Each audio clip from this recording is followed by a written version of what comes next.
Greetings classicists. Today we are going to look at Xerxes and the god, the divine dream, or is it that he has that gives him the impetus to finally invade Greece? It's an interesting little scene and one fraught with all sorts of different perspectives and analysis.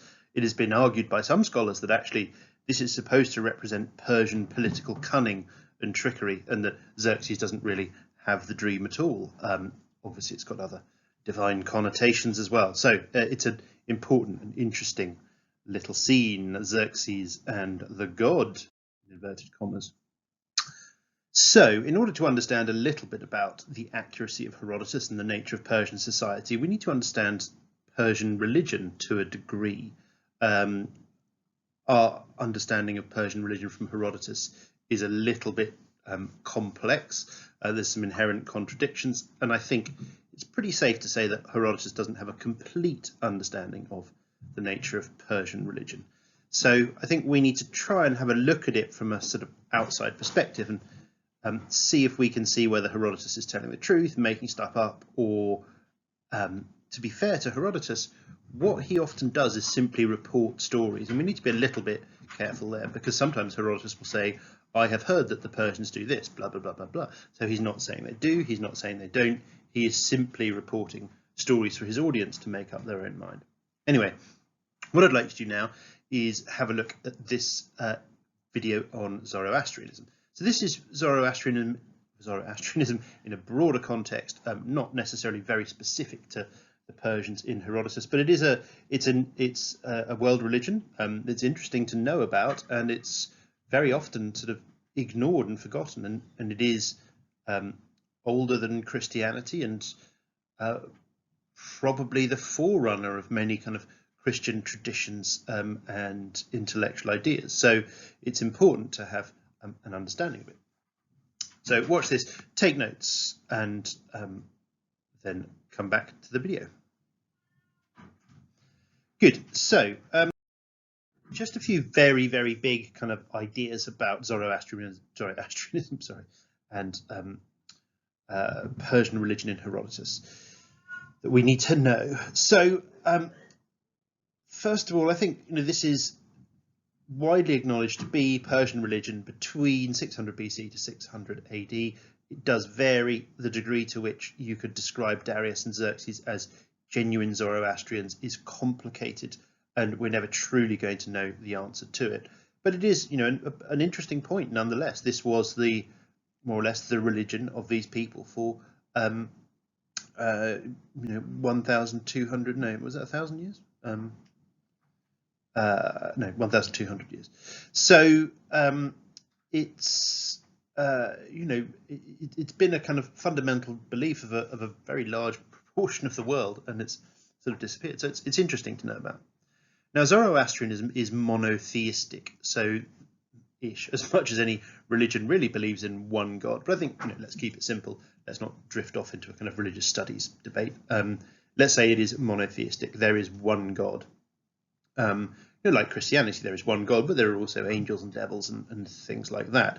The big difference with the Greeks is obviously they are polytheistic. You have one more important god, Zeus, but he's almost equal in power. He's almost equaled by Poseidon and Hades in power, and there is definitely this kind of, there are numerous gods with numerous powers, and it is clearly a sort of the Greek religion is clearly polytheistic. Now the Persian god is Ahura Mazda, and he is in constant conflict with Angra-Mainyu, or Ahriman in a sort of slightly more modern naming of it. And these can be viewed as sort of God versus the devil, if you like. So the Persians worship Ahura Mazda, and they are afraid of the influence of Angra-Mainyu. Now, one of the big things that you'll see in a lot of Persian imagery is light versus dark. Obviously, light being good and dark being bad. And here you'll get a lot of fire and flame imagery. So if you go to a Zoroastrian temple today, they'll have a burning sort of eternal flame to represent, light and Ahura Mazda and truth and all that's good. That brings us on to the next sort of really important sort of Persian Zoroastrian idea, is that you've got the forces of truth who are fighting the forces of the great lie, the false prophets, the deceivers. And this does feed into this kind of Persian idea that is reported in Herodotus. They're obsessed with telling the truth. There does seem to be some kind of strand of truth or understanding to Herodotus's depiction of the Persians, although I'd never go, and their religion, although I'd never go so far as to say that it's that clear. The other thing, another important principle, is that Ahura Mazda's creations are pure and must be treated with respect.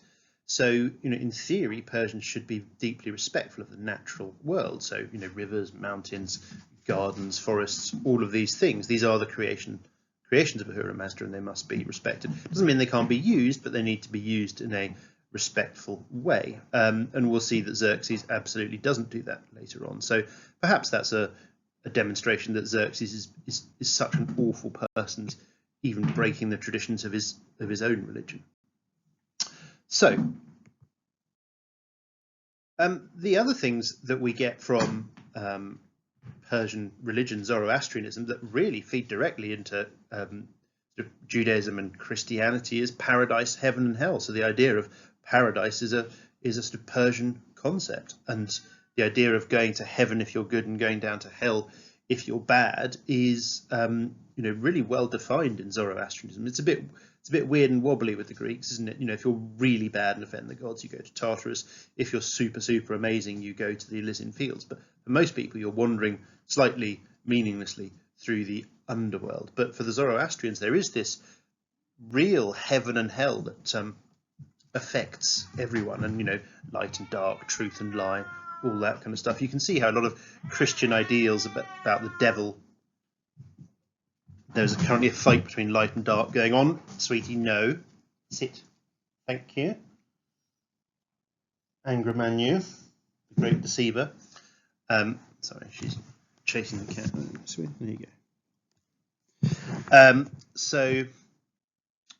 Yeah, sorry, massive sidetrack. Anyway, so I think it's interesting to know probably where many elements of Christianity come from. So, moving on, I think it's important to remind ourselves of the nature of hubris once more, because this is a fundamental characteristic of Xerxes and other barbarians, especially in Herodotus and in Aeschylus, that we're going to do later on. Is hubris an element of Medea's character? I don't know if it is massively, although there are many other issues, of course, with her, although that's perhaps something we can explore later on. But anyway, hubris is arrogance that offends the gods in its simplest form, but there's all sorts of different ways in which that can happen, and Xerxes depicts or displays most of them. So, as we can see, as we've already seen, Xerxes compares himself to a god. Earlier on, he says he wants to have he wants to own the earth and have his realm comparable to that of Zeus's. So that's pretty clear and direct hubris. Another way that you can show this hubris is abusing or insulting a god or their temple. So that could be burning down a temple, and the Athenians, by burning down the temple of Cybele in their attack on Sardis, are being hubristic and certainly worthy of punishment. But you could simply openly insult a god in a sense to their face, or in public, and that would be hubristic and worthy of punishment too. Other things that you can do are changing the natural world. Now, remember, the Greeks believe that the gods have sort of created the world as they want it. Now, the sort of go-to example of this changing of the natural world is bridging the Hellespont, and that's not just because it's building a bridge. You can build bridges over rivers, and the Greeks were pretty decent engineers, not as good as the Romans, but good nonetheless. And they adapted the natural world to their own ends on a regular basis. But building a mile-long bridge that links together two different parts of the world is hubris. That's changing the natural world the gods have put in place. The other sort of way that you can show hubris is behaving like a god.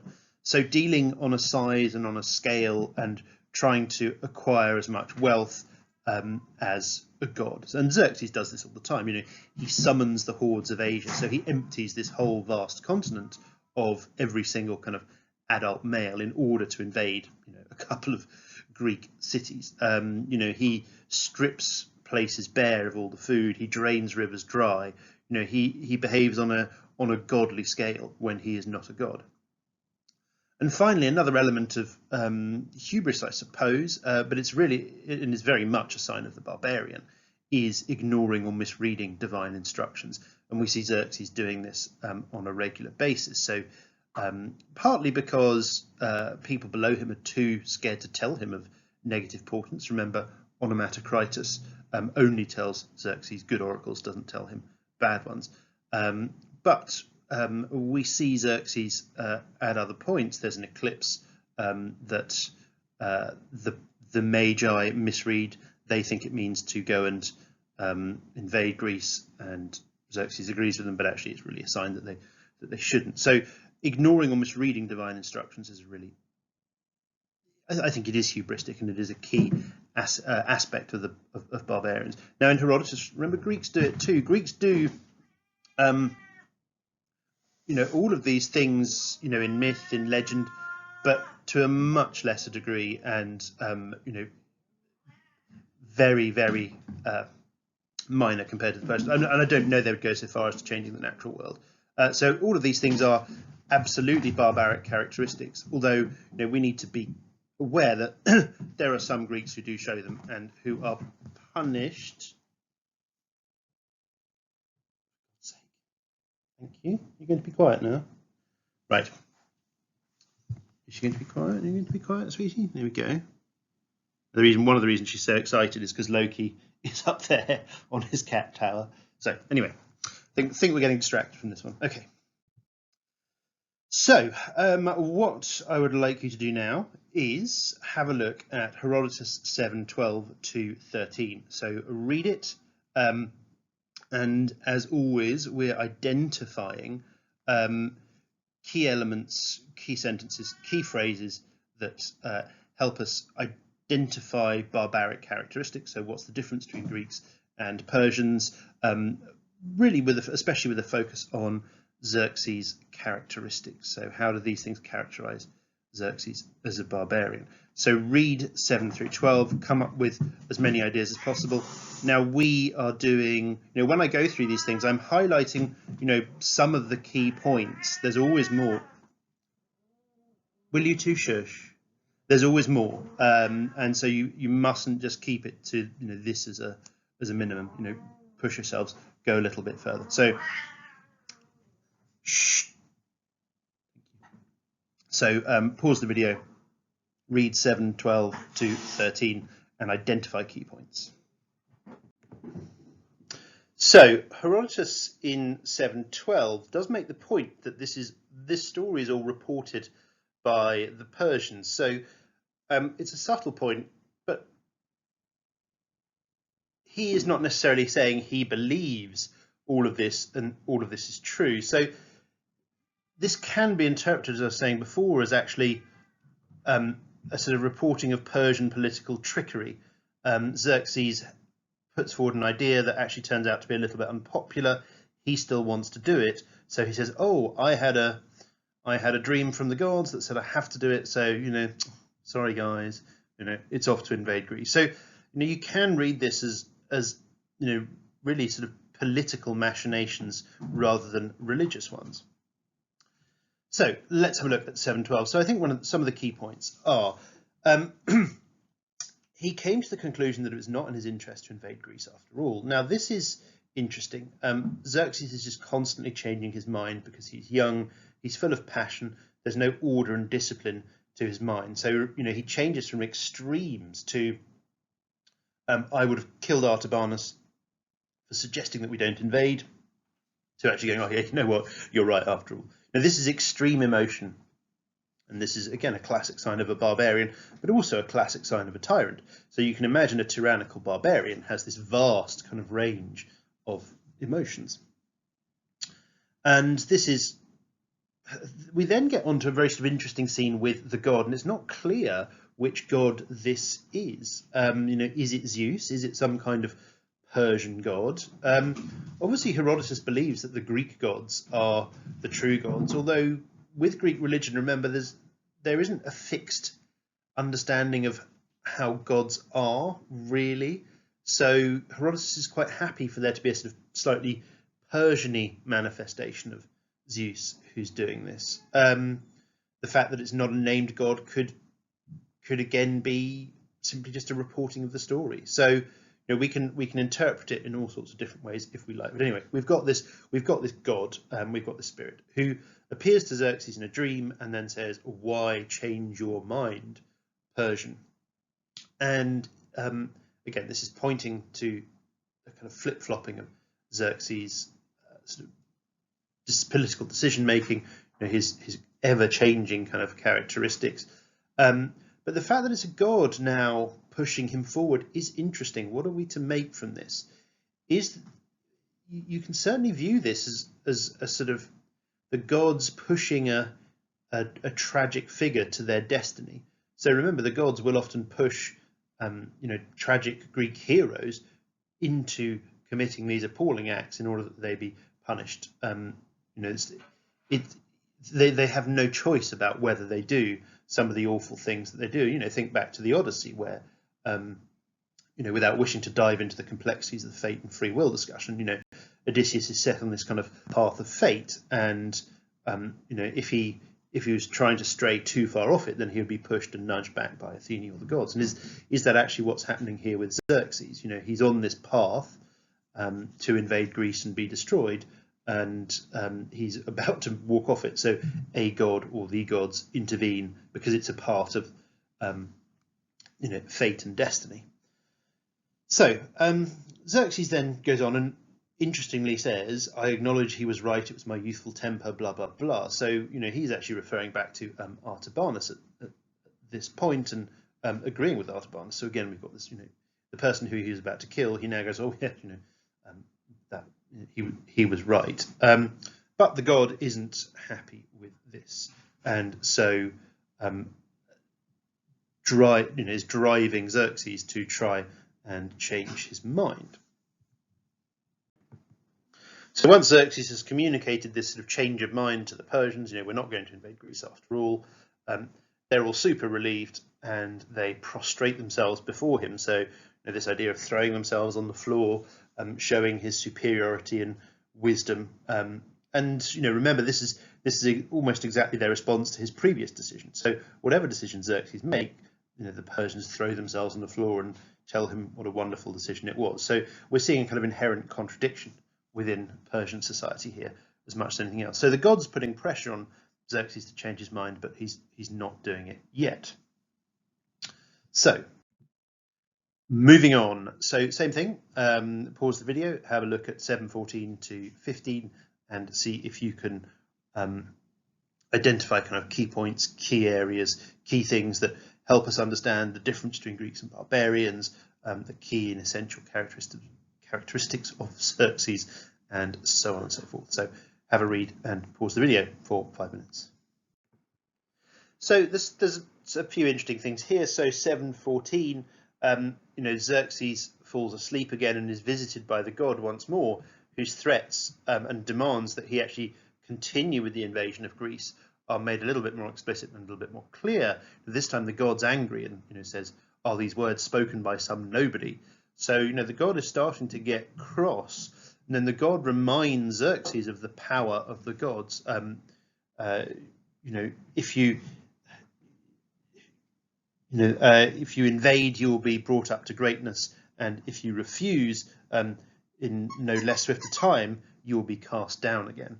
So people's sort of fate, people's success in life is in so many ways dependent on the gods, and the god is reminding Xerxes of this, yet is forcing him into the wrong decision. It's an interesting one, isn't it? So, and it does start to raise a kind of complex issue, perhaps, in that if Xerxes is clearly obeying the will of the gods, how can he be punished for being hubristic? I don't think it's necessarily that clear. I think there are sort of intellectual ways around it, if you like. So, Xerxes is so hubristic, and he's shown it in so many other ways, and this is simply the way the gods have chosen to punish him. So,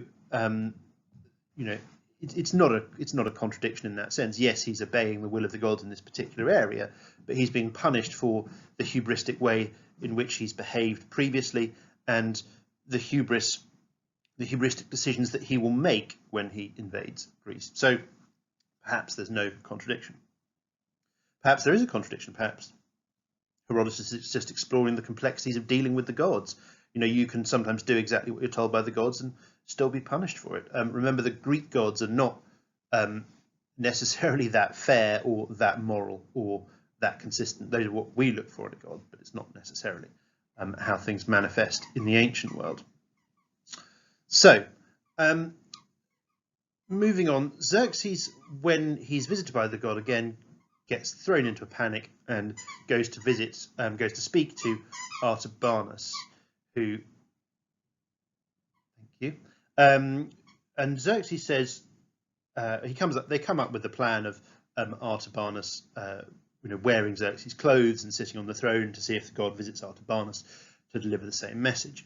But there's just an interesting little thing that Xerxes says. I've been visited by a phantom who refuses to join everyone in praising what I'm doing. Now, this is quite interesting, because this almost seems to be the first time in Xerxes' life that actually he hasn't been showered with praise after announcing a decision. So I think this is quite an important little quote, and does help us understand the nature of Persian tyranny. The Persian king, however many sort of fake assemblies he calls, when he makes a decision, when he comes up with an idea, everyone's supposed to shower him with praise.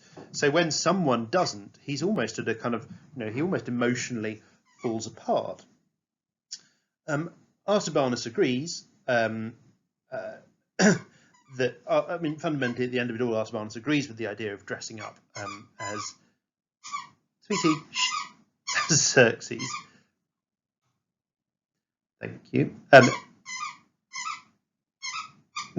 Artabanus agrees fundamentally as dressing up and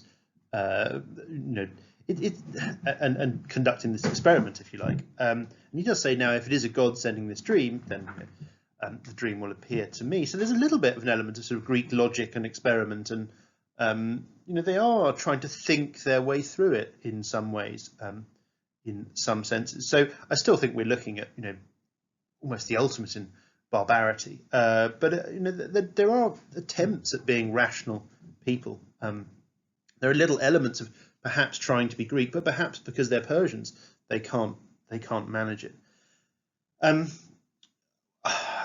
In terms of barbarity, if you like, I think we are seeing this this inability to understand the will of the gods, maybe the true will of the gods. And maybe it's not really fair, but then remember, Greek religion and interaction with the gods is never fair. So moving on, same business, 716 to 717, read through, see if you can identify some key ideas beyond what we've put down here. So Artabanus makes an important sort of statement, if you like, on Persian characteristics. He said the Persians had two choices, one that would serve to inflate their arrogance, and the other by pointing out how wrong it is to school the soul in perpetually acquisitive dissatisfaction with what one has to curb their conceit. So basically they could have rejected their sort of passion for more wealth and power and stuff, or they could give into it, and they give into it. So this is a really barbaric characteristic, isn't it? And Artabanus is sort of criticising the way the Persians think and the Persians work. It's and he's almost critical of Xerxes at this point, which is quite risky. Yet you, faced by these two options, adopted the one more likely to trip you up, you and the Persians with you. So we're almost sort of blaming Xerxes. Now,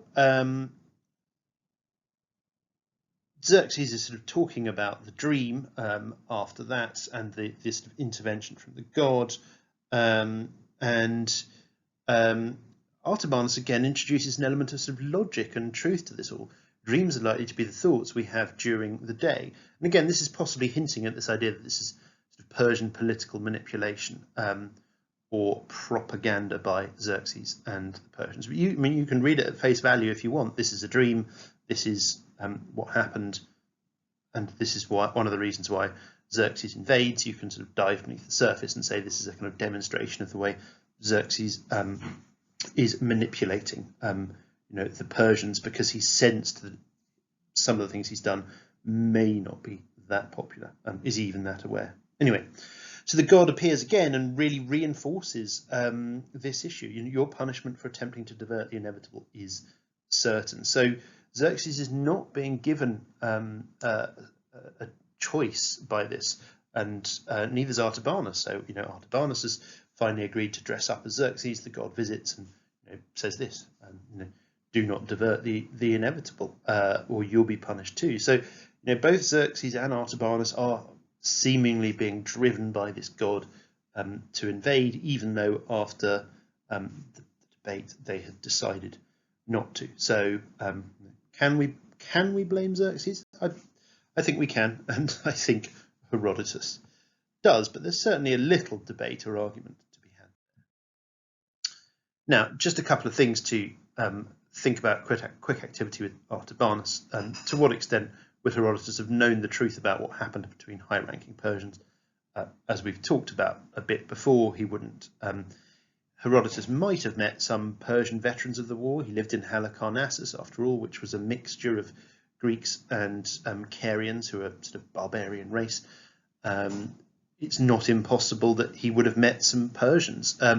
Would he have met a Persian 30 years after the event with a good recollection of what was said in this high-level meeting? Chances are probably zero.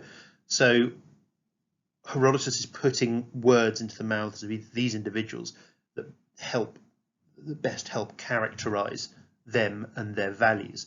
Now, with Mardonius and Xerxes putting forward Persian ideas, there needs to be a counterpoint of Greek ideas, and Artabanus is sort of chosen by Herodotus to demonstrate Greek ideas. So what we're seeing in this council is Persian ideas and ideals versus Greek ones, artificially created and constructed, but that's the nature of history and speeches and stuff, history basically, in Herodotus and for sort of hundreds of years later. So what I'd like you to do now is just go back over Artabanus's speech and actions with Xerxes so far. Can you give 3 examples of where Artabanus is really clearly pushing forward Greek values? And can you name those values? Is he actually advocating for isogoria or isonomia or general eleutheria or whatever? So try and find at least 3 values, Greek values, that Artabanus is trying to push on Xerxes. So review Artabanus thus far. If you've got 3, then do more. And what we mean by examples, I do want this written. So nice crystal clear examples, quotes from the text, and an analysis of why that quote is expressing a Greek value. Lovely, good. So as long as you need on that, but I would imagine to do it properly, you'll be looking at 10 minutes or so.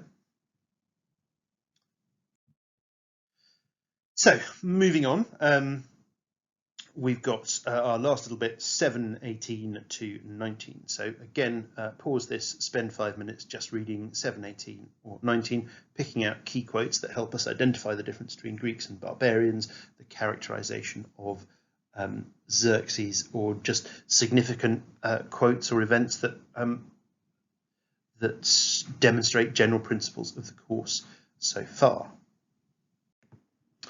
So what we see here is the complete reversal of Artabanus's position. So Artabanus has had the dream. The gods, in effect, threatens to burn his eyes out with hot pokers if he doesn't change his mind and agree with the invasion. So he leaps up, bursts out of bed, and apologizes to Xerxes for being wrong. He says, I pushed forward what I thought was the right answer, and he gives very reasonable justifications for the points that he made, but this has all been overridden by the gods. And then Artabanus says to Xerxes, match your actions to the gods' commands so that no aspect of them is neglected. So generally, actually, very good advice. Do as the gods instruct.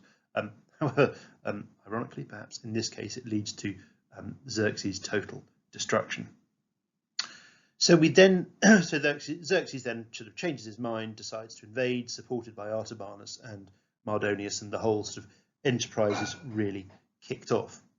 Now, just at the end, we get an interesting example again of the sort of general Persian approach to religion. So Xerxes goes back to sleep, has another dream, obviously sent by the gods, and he speaks to the magi, the sort of religious priestly class, and asks them what this dream means.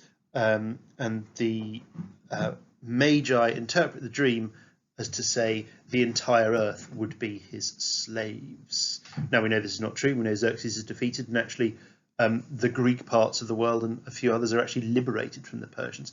So the magi have misunderstood or misinterpreted a sort of message from the divine. Is that because they're barbarians? Is that because they're afraid of Xerxes?